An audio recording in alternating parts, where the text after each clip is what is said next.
Then इसमें next question आ जाता है major characteristic of endotoxins. Again endotoxins के बारे में पूछा गया है। एंडोटॉक्सिन्स की कैरेक्टरिस्टिक क्या है? They contain LPS, lipopolysaccharide present होती है। Heat, unstable and fever, no, यहाँ पे ये रॉन्ग है। अनस्टेबल नहीं होते हैं, ये बहुत ही ज्यादा हीट स्टेबल होते हैं, राइट, लेबाइल होते हैं ये। Then toxoid production, no, endotoxins में टॉक्साइड प्रोडक्शन नहीं होती है। Heat stable and fever produce करते हैं। So this one is the correct one answer, सही किया हुआ है। देन नेक्स्ट क्वेश्चन आ जाता है हमारा which is neurotoxins, enterotoxins, cytotoxins and are the categories of. तो इसमें पूछा गया है कि ये तीन जो कैटेगरीज हैं ये किस चीज की कैटेगरी है, कौन से टाइप के टॉक्सिन्स की कैटेगरीज हैं, राइट। सो एंडोटॉक्सिन्स यहाँ पे नो, एंडोटॉक्सिन्स की कैटेगरी ये नहीं है, ये आपकी कैटेगरीज हैं एक्सोटॉक्सिन्स की, राइट। And toxin proteins with two component A and B, तो अगेन यहाँ पे बात की जा रही है आपके एक्सोटॉक्सिन्स के ही बारे में, तो ये आपके बी एंड सी यहाँ पे करेक्ट है। Lipid A toxic portion in membranes, ये आपका अगेन एंडोटॉक्सिन की बात कर रहे हैं, so this one is wrong. तो यहाँ पे आपका exotoxins B and C option जो है वो करेक्ट है। सो अगेन यहाँ पे आपको क्या याद करना है, जो हमने टेबल वो डिस्कस किया था, चार्ट डिस्कस किया था, जिसमें डिफरेंट टाइप के टॉक्सिन्स के बारे में डिस्क्राइब किया था एंड कौन से टॉक्सिन्स जो होते हैं किस टाइप के अदर टॉक्सिन्स को रिलीज करते हैं, तो वो सारी कैटेगरीज आपको यहाँ पे याद करनी पड़ेंगी। नेक्स्ट इसमें आ जाता है gangliosides are the target cell receptors for. So यहाँ पे अगेन क्वेश्चंस आपका टेबल से पूछा गया है। सो यहाँ पे गैंग्लियोसाइट्स जो होते हैं सेल्स आपके प्रेजेंट ब्रेन में, उनको कौन से जो टॉक्सिन्स होते हैं टारगेट करते हैं। So number one cholera toxin, yes this one is correct. Diphtheria toxin यहाँ पे नहीं हो सकता। हीट लेवाइल एंट्रोटॉक्सिन्स, यस ये भी टारगेट करते हैं गैंग्लियोसाइट्स को।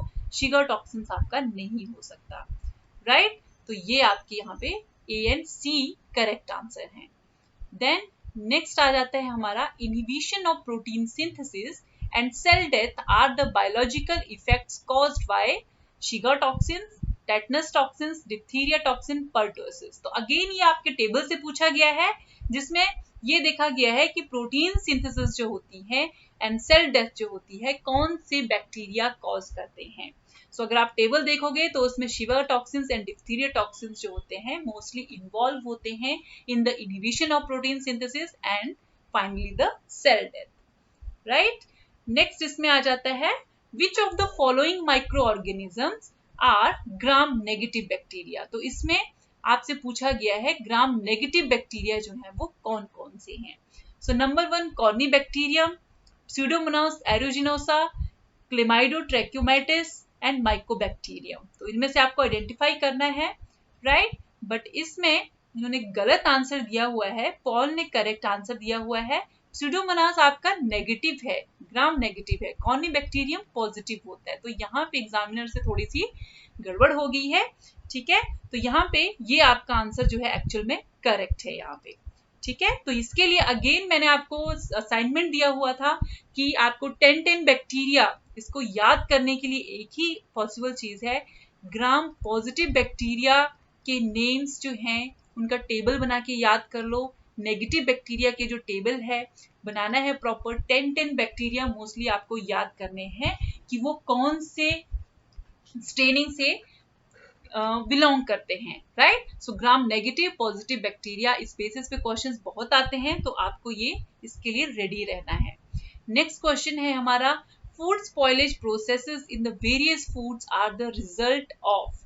तो इसमें पूछा गया है जो फूड प्रोसेसेस फूड्स में होती हैं वो किस वजह से होती हैं, right. So directly number one pectinolysis, deamination, yes pectinolysis होती है, जो प्लांट सेल्स होते हैं उनकी जो सेल मेम्ब्रेन्स होती हैं उनके जो पैक्टिन्स होते हैं वो लाइज होना स्टार्ट हो जाते हैं जब फूड स्पॉइलेज प्रोसेस स्टार्ट होती है, right. Second one hydrolysis, fermentation, तो ये भी प्रोसेस है आपकी फूड स्पॉइलेज की।